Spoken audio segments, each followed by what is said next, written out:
Chapter 3. I want to know what's been happening to me in my sleep. And so you see that my life had meaning. I learned a valuable lesson from Sean.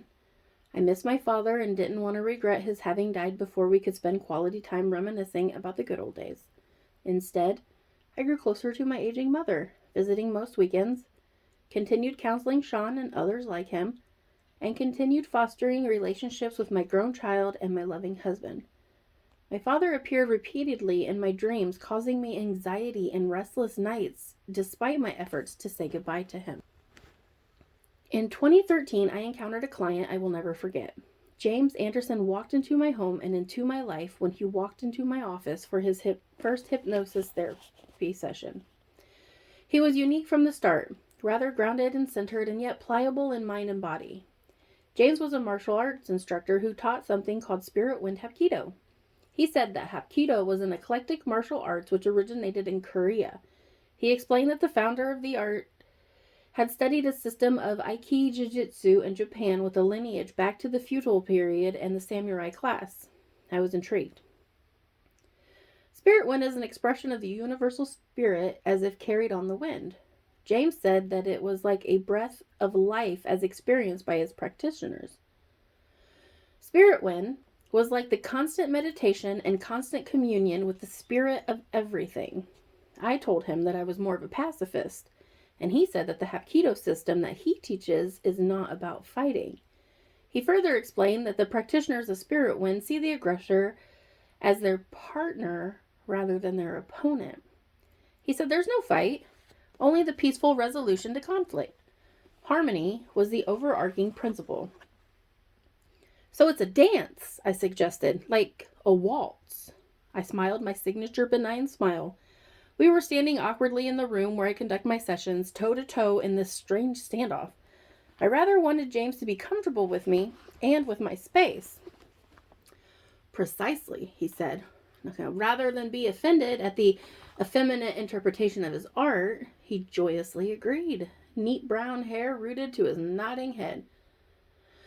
Typically, the best practitioners are women, he continued, his green eyes flashing at the telling, because females are biologically wired for cooperation, while men are hardwired for competition.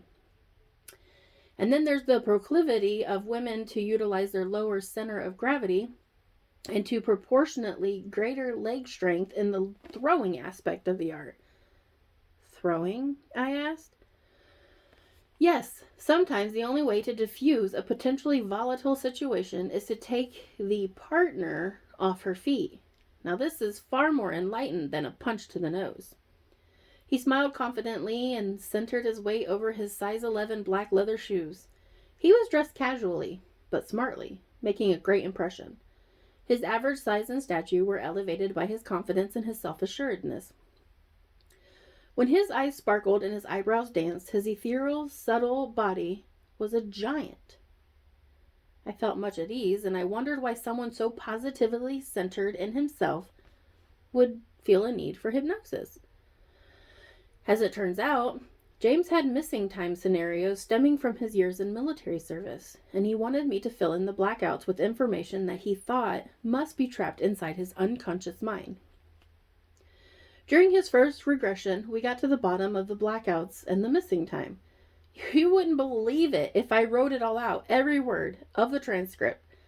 But I will relate the highlights just for the sake of argument. James took a seat on the love seat, and I started the video camera. We both settled into our seats, James on the sofa and I in my familiar armchair. Where are you, James? What are you doing? Rapid deployment. It's a drill. Only a drill. We're being timed, judged. It's important that we get this right. His eyes darted around behind the eyelids, viewing the scene playing out inside his mind. Although his brown hair was more relaxed as a civilian, I'd still call it a crew cut, just not exactly high and tight. I could easily see him in uniform as he told his story under hypnosis.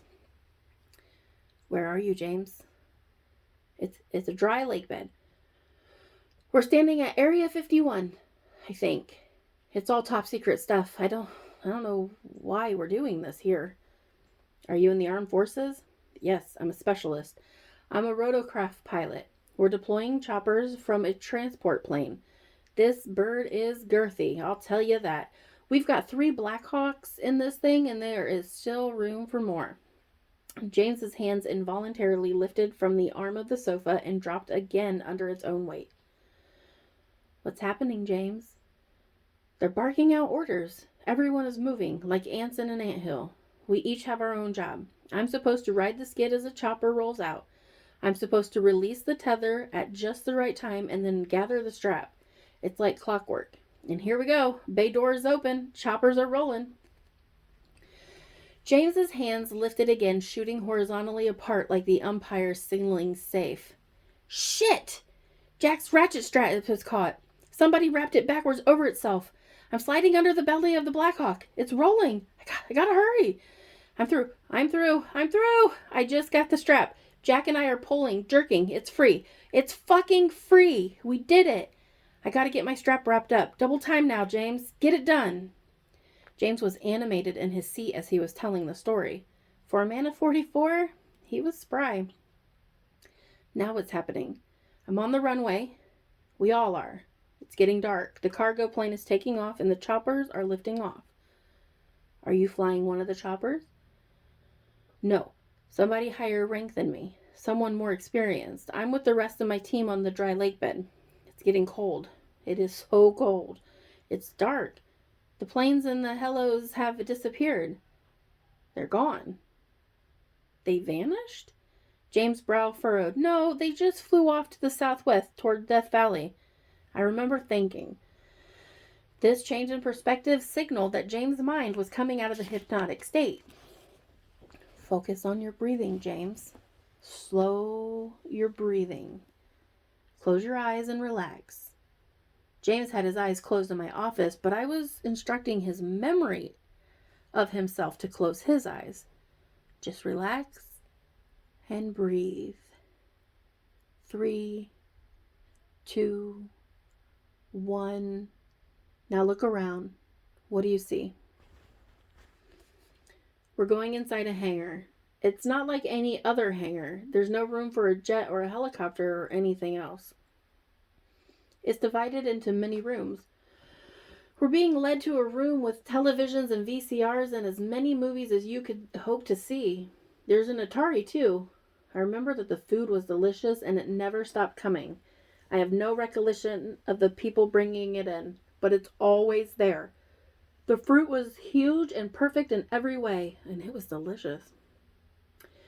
A pinpoint headache formed in my left temple. It's a sign that something was wrong. Early on, I learned to listen to these intuitions. The mind and the heart, as the Confucianists call it, will instruct it if we open ourselves. I looked at the red light on the video camera before closing my eyes. As I drew in a deep breath, I smelled the Nag Champa incense. I was calming myself the way I hoped to calm James. I looked at James' furrowed brow and his clenched jaw, seeing his physiognomy, my own tension. Listen to my voice, James. Let my voice calm and relax your mind and your body. Close your eyes. Feel your eyelids hanging more heavily. Your breathing is slow and deep. The muscles in your head are relaxing. You feel at peace. That peace and relaxation floods your whole body now. Listen to my voice. You are sleepy. You are very tired. Let yourself rest. I'll count down to 0. Every number will bring you deeper into a sleep, a deep and peaceful sleep. Do you understand, James? He nodded while under the hypnosis. 5, 4, 3, sleepy. James, very sleepy. 2, peaceful, heavy eyes. 1, totally relaxed. And 0. I paused and I let the sleep fall over him. The dim lighting and the soft music aided my strategy. I watched as James sunk more deeply into the sofa cushion. He was wearing faded blue jeans and an army green t-shirt. I could watch his muscles relax before my eyes. He was calming. I looked at his brown hair, trimmed and tapered, and thought now he was still fitting the army regulations. Now, James, are you in the hangar with the delicious fruit? What's happening? A man is coming into the room. I can't see his face. I want to see his face.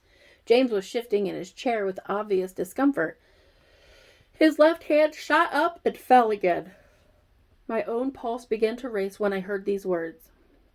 As a therapist, I had been here before, but each time is a new struggle to reclaim and to remain calm during the session. I forced my voice to remain steady and asked James to report.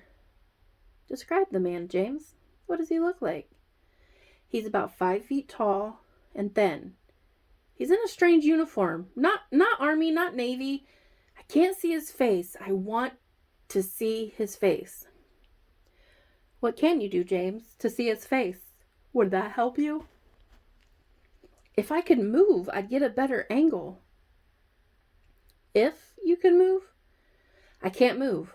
I can use my eyes, but I can't move anything. I can't move my head. I see the others in the room, and they can't move theirs either. Oh, God! James stiffened in the love seat, rising from the cushion with his shoulder blades pressed against the back of the sofa and his feet planted on the floor. Every muscle flexed against its will. What is it, James? What are you experiencing? My heart raced despite the best efforts at professionalism.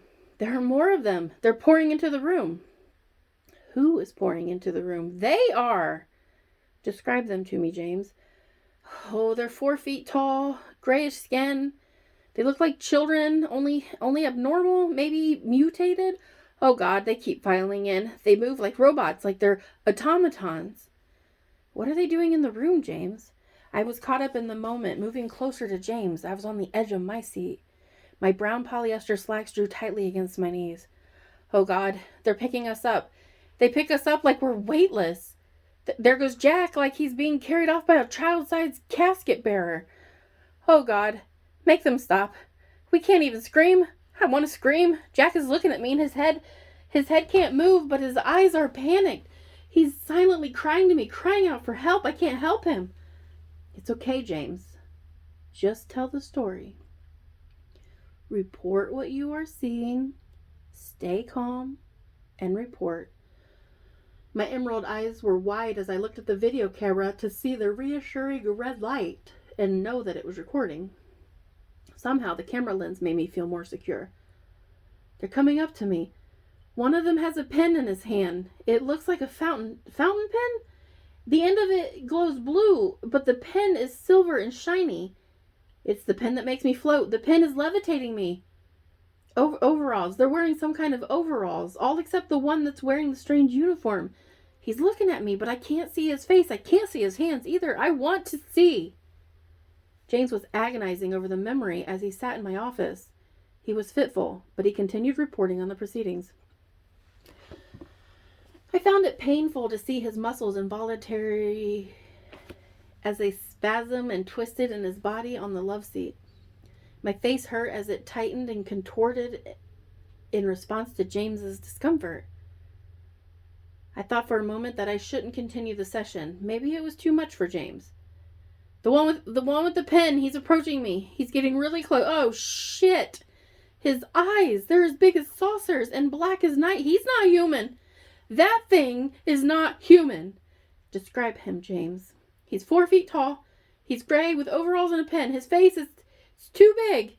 His eyes are huge and black, and there's no end to the depth. He just stares without emotion. No mouth.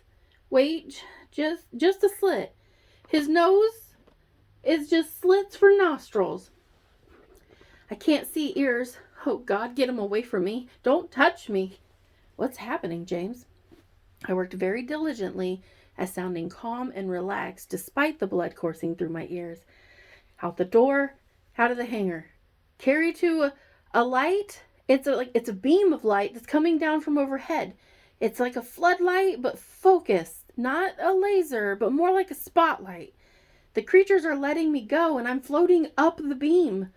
Up to a ship, an airship? Oh God, why me? Why us? Why here? Why now? What's happening, James? I'm inside. I'm on a table, but I can't move. The tall one's coming towards me. His arms unfold? Yes, they unfold. His hands aren't hands. But like bird's wings without feathers?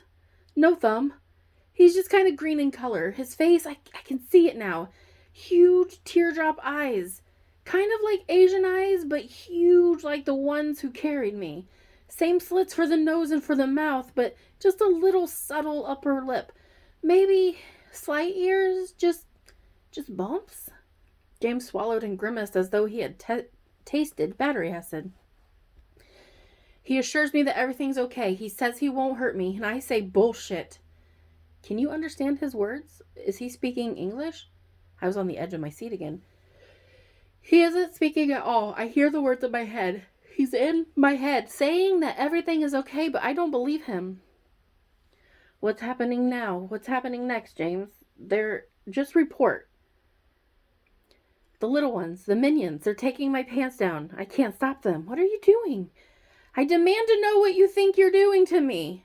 He speaks in my head again, the tall one, saying that I won't be hurt, but I still say bullshit. He says that I will be returned safely without incident if only I comply. Bullshit. The minions rub some kind of tingly lotion all over my penis and my genitals. I can't stop them. He says to me, relax. Bullshit. I say as though my vocabulary has been reduced to just that word. But this all is just, it's bullshit. What's happening now? James's face twisted into a pained grimace as he reported, I'm getting hard. I mean, my penis is getting erect. I don't want it to. I'm not aroused. Hell, I'm pissed off, but it just keeps getting hard the same. The minions place some kind of receptacle over the head of my penis, and I feel the ejaculation. It was the strangest feeling to be so angry and so violated and still ejaculate. James paused his body, and he was still for a moment as the reality washed over him. I was violated. James was curled up on the couch into a fetal position as he told the story. The large one, the praying mantis. Yes, that's what he looks like, a praying mantis. The mantis waves his strange hand over my face and says, sleep, and I'm falling asleep. James was silent on the sofa. Move when you wake up, James. What's happening? James, eyes still closed, sat straighter on the sofa, and I took a moment to glance at the camera. I'm waking up and they're gone. I'm able to sit up and look around. I look to my right and I see empty tables with strange monitors attached. I don't know if they're monitors. I'm just trying to see if there's a screen, but I can't get off the table to check it out. Why can't you get off the table? I asked. Well, I don't want to get off the table. What? I want to, but I don't want to. The mantis is in my brain keeping me on the table. Well, what's to your left? My men? The other soldiers are there. We're all special force guys, you see. But they all look very vulnerable. They're asleep, but I'm shouting to them, get up, fellas. Let's get the hell out of here. Come on, get your asses up. What are they doing? I asked. James' eyes clenched like a pugilist's fist. Nothing. God damn, nothing. I can't wake them. I feel like a presence is in the room. I'm working to look around, looking towards the corner of the room. There's a bench along the whole wall, like the same color, the same white as everything else in here. Oh God, they're still here. They're watching me from the shadowy penumbra at the corner of the room. I see their huge black eyes staring at me in silence. James's hand shot up and dropped in a jerking movement that startled me. Stop staring at me! Stop it! They won't stop staring. They don't blink. They don't move. They just keep staring. Oh, God, their mouths. What is it, James? I thought my voice sounded a bit panicked. All at once, all of them, dozen of them, just open their mouths to the perfect circles. I don't understand what they are doing. What are you doing? Stop it! What are you feeling, James? I feel like they're sucking my soul out of me, like they're stealing my life force. I want them to go away. I want my men to wake up. Wake up, you worthless lugs, the minions. They all shut their mouths. I'm tired. I'm falling asleep on the table. I'm sleeping. What's the next thing you remember, James? I asked, moving the session forward. We're on the airstrip again. All of us are there, outside the hangar. It's freezing. The door to the hangar is closed and locked. All the doors on the hangars are locked. We see the cargo plane landing and we run up to it, warming ourselves by its engine, because we're literally freezing. We weren't prepared to be outside after dark, only to deploy the birds. What's happening now, James? The choppers are landing. There's a colonel coming from one of the Blackhawks. I see his deathly stare even before he stands toe-to-toe with me. I feel his vice-like grip on my shirt. I'm dizzy as he spins me around and shakes me mercilessly. He shouts of anger, and they're deafening over the engines of the gathered aircraft, and my ears are ringing as he upbraids me in front of the whole group. Finally, he releases me. I feel like a fish with the hook ripped from my lip, but I'm still unable to breathe. A sergeant to his left explains, through the deafening sounds of the aircraft and the chill of the night air, that I had corrected the mistake during the deployment rather than caused it. And just like that, after a thorough reprimand that included threats of demotion as well as bodily harm, I received a quasi-apology. Good work then, soldier. Carry on. You're an asset to your country. I never learned where the colonel had come from or why he was there. I don't remember him from the deployment operation. James, what happened next? We loaded up the choppers and we flew towards home. It was all done with military precision. The sun came up before we touched down.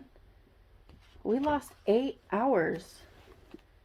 I sat back in my armchair, relaxing my lumbar region and feeling the familiar contour of the high back. I felt the paisley pattern of the arms